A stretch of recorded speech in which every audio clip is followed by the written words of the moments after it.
An ongoing topic of debate in the Smash community over the past few years concerns the game's tournament stage list. Doubtless you've acquainted yourself with at least a couple of the numerous videos made on the topic, and I'm sure most if not all of you have your own opinions towards stage ruling. The most prominent aspect of that discourse focuses on the heavily, potentially excessively curated selection that most competitive scenes implement, which has been a point of argument towards the game becoming stale or unenjoyable to play and/or watch. Equally as important as the character you choose to play is the battlefield in which you conduct your play. While some competitive scenes opt for a singular persistent board for its players to do battle, ranging from standardized courts in sports like basketball, football, and baseball to tabletop games like chess, or in PvP games like Summoner's Rift for League of Legends. Some games add a bit of variance to setting, each with their own distinct features and points of interest like Overwatch, Mario Kart, and of course, our very own Super Smash Bros. Ultimate. While it may appear an afterthought, at the highest levels of play, proper stage selection can make all the difference between winning or losing a game, and players go to great lengths to ensure they get access to stages that are favorable to them while also preventing their opponent from getting access to theirs.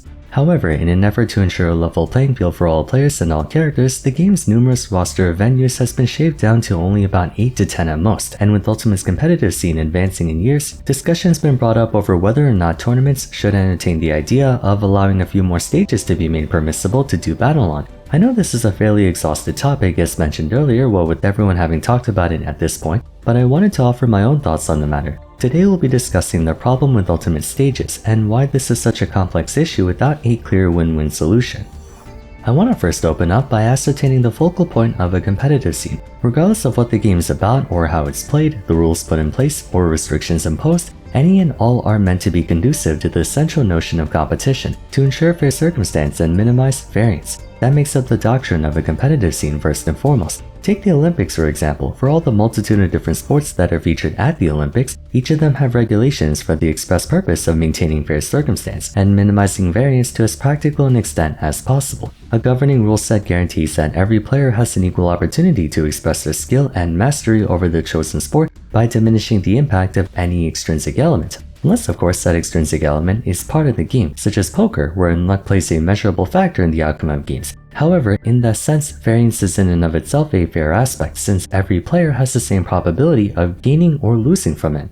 If variance ever becomes an overly present metric, be it circumstance or luck, it can lead to skewed results that detract from the player's skill expression. More pressing is when the player in question is unable to do anything to adapt and respond to that variance. Such is the reason behind, say, the exclusion of items in tournament play. One could chalk up a game being won on the sole basis of them having attained a Master Ball containing a Kyogre, or getting hit by a stopwatch putting you in a 5-second Bayo Witch time. Such game-altering effects understandably cannot be overcome through any semblance of the player's ability, which is why the community as a whole saw fit to disallow them. Stages are essentially one other possibility in which you can increase variance, hence why most tournament-based or competitive sports has a central field. Football fields are all the same, tennis courts are all the same, track fields are all the same.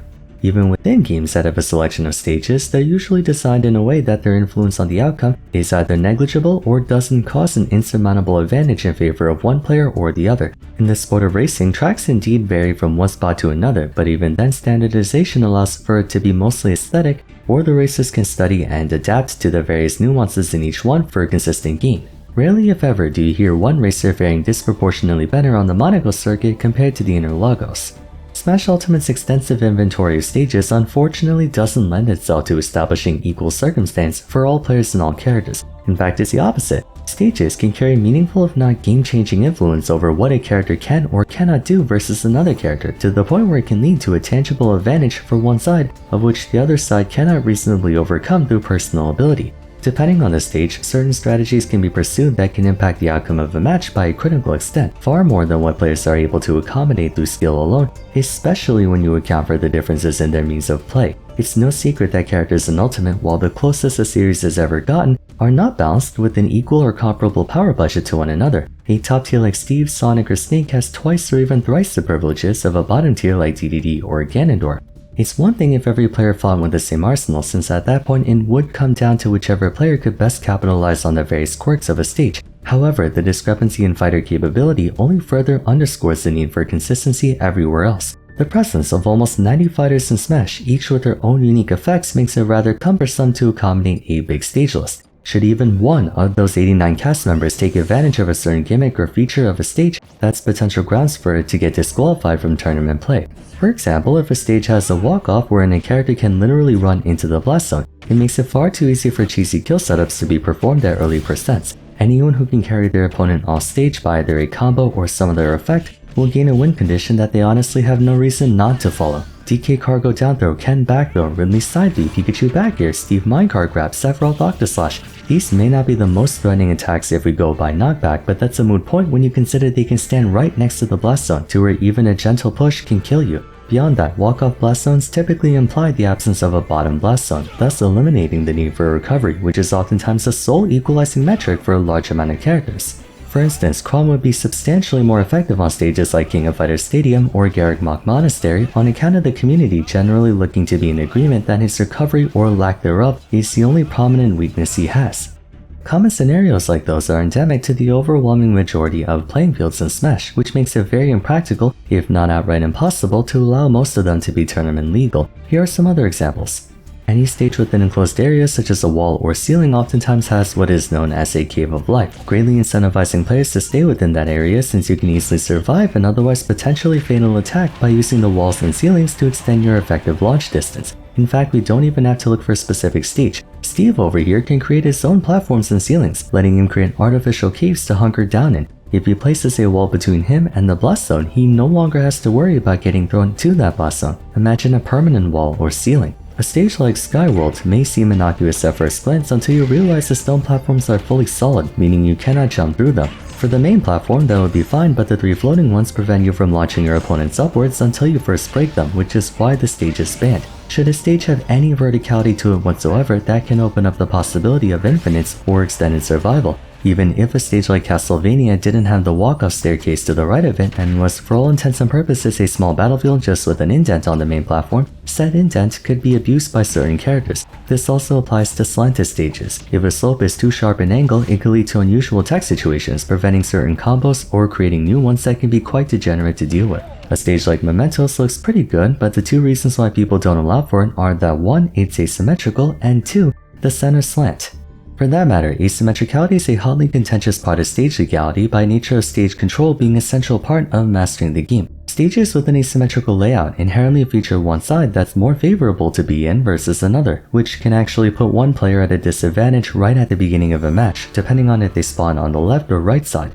Another point of disqualification would be size. If it's too small, it can result in stocks being taken at extremely early percents, especially by characters who can drag their opponent close to the blast zone before finishing them off. WarioWare was once a candidate for a legal stage, but the extremely short horizontal blast zones heavily favored those who kill off the side like Roy, Falco, Jigglypuff, Bayonetta, and so on. A number of stages may contain passable layouts in terms of platforms and blast zones, but the size of the stage could simply be too large, leading to a few problems, not the least of which being everyone surviving a bit longer than they reasonably should. Secondly, big stages inherently open up the possibility of certain characters opting for non-confrontation, aka circle camping.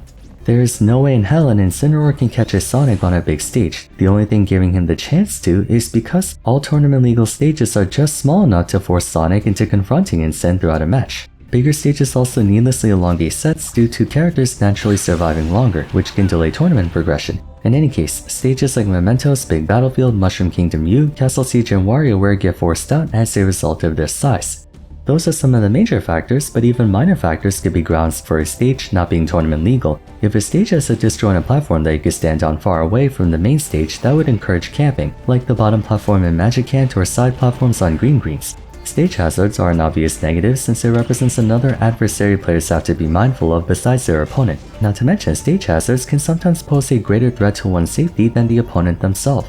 Stages with a non-solid main platform can promote sharking or unusual recovery paths, so for example, Skylot and Delfino Plaza's main layout would disproportionately favor anyone who can attack or find an avenue of recovery from under the stage. Stages that feature transformations or changes in layout are also banned from tournament play since they disrupt the flow of the game and could potentially introduce elements like walls or run-off blast zones in one of them. Halberd, Prison Tower, Delfino Plaza, the Pokemon Stadiums with hazards off being such examples. I know Pokemon Stadium is legal in Melee, but they often agree to just stall out the rock or fire versions until it resets back to normal. One other factor that I think is worth mentioning is that the stage has any visual clarity problems. Stages like Unova Pokemon League and Northern Cave should be fully legal from a practical standpoint, but due to the former being too dark or the latter being too bright, it can often be distracting or difficult for players to see throughout the course of a match. Erring on the side of caution, these are usually not legal either. If you're interested in learning more about this, SSB Wiki actually offers a list of each stage and the reason for why they're given their legal status. I found it to be very insightful.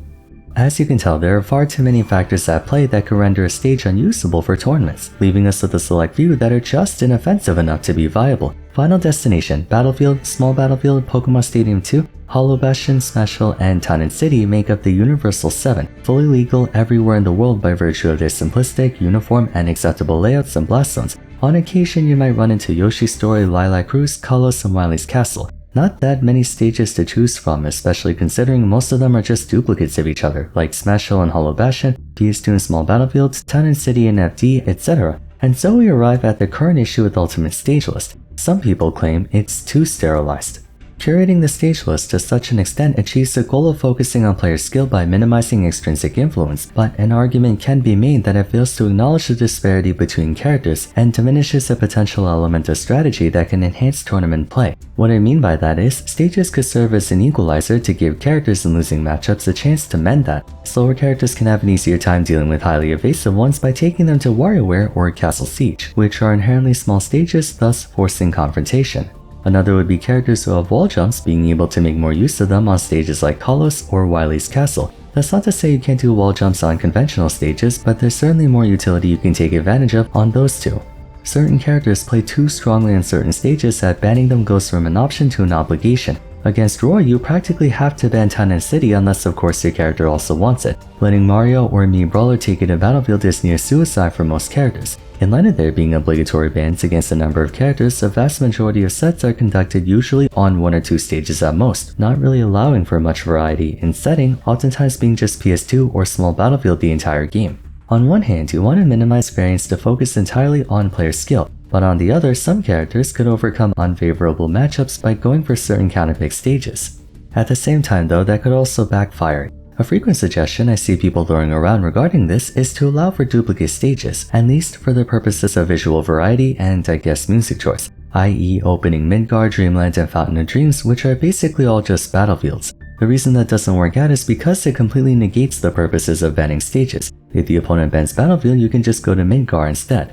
Another consequence of this is that it forces you to allocate all of your bans to covering dupes. But if you waste your bans on Battlefield, Midgard, and Dreamland, your opponent might still be able to chase you on WarioWare or Yoshi's. In other words, having more stages available could be just what you need to make a losing matchup more playable, or it can make a winning matchup even more winning. Let's also not forget that counterpicks can overcompensate an artificially inflated character's pressure, subsequently going against the notion of a competitive scene prioritizing player skill first and foremost. That being said, in spite of all that I just went over, couldn't we potentially overlook those factors to make the game more interesting for players and spectators? Absolutely, but naturally their inclusions will increase variance and significantly favor certain characters more than others. A stage with a wall of any kind could lead to a potential combo infinite. A stage with even the slightest slant could lead to weird tech situations or interfere with certain move hitboxes. Now, if the community is unanimously willing to accept those risks, then all the more for it. But if even a handful of people take issue with it, the safest and most pragmatic move would be to just keep them banned so as not to incur backlash. A personal suggestion of mine would be to utilize the custom stage building tool to recreate certain layouts and take away all the crappy stuff, such as mimicking Northern Cave's platform arrangement but without the spectacle in the background, or perhaps making WarioWare but with more generous blast zones. Logistically, that would be cumbersome to execute, since if you have say 200 setups you have to make the stage 200 times, but for my money, I'm on the side that thinks Ultimate could benefit from having more stages. I myself have always been pro Lilat, but I do understand why people don't like it. Nevertheless, it's definitely a complicated issue without a simple solution, but at this point I feel like the community should try to keep an open mind and at least give these stages a chance. Not for just a tournament or two, but like for half a year every scene from locals to majors tries them out. What have we got to lose? That concludes my thoughts on Ultimate Stage List. Let me know in the comments down below if you're on the side of keeping the list as is or adding more stages to the mix. For now though, if you enjoyed the video, a like and subscribe would be much appreciated. Don't forget to follow me on Twitter at Vars, join my Discord server, and check out my other Ultimate discussions if you haven't yet. But till next time, thanks so much for watching, and I look forward to seeing you again soon. Take care. Pretty good. Yeah, definitely. I would say say it's a little bit difficult to track Roy when they do have double jump available. I feel like Shattuck's have been doing such an amazing job still tracking. Trying to track down this stock here. There it is with dash attack. Stock well past its prime for sure. Oh, this falling upper has kind of been Shattuck's calling card.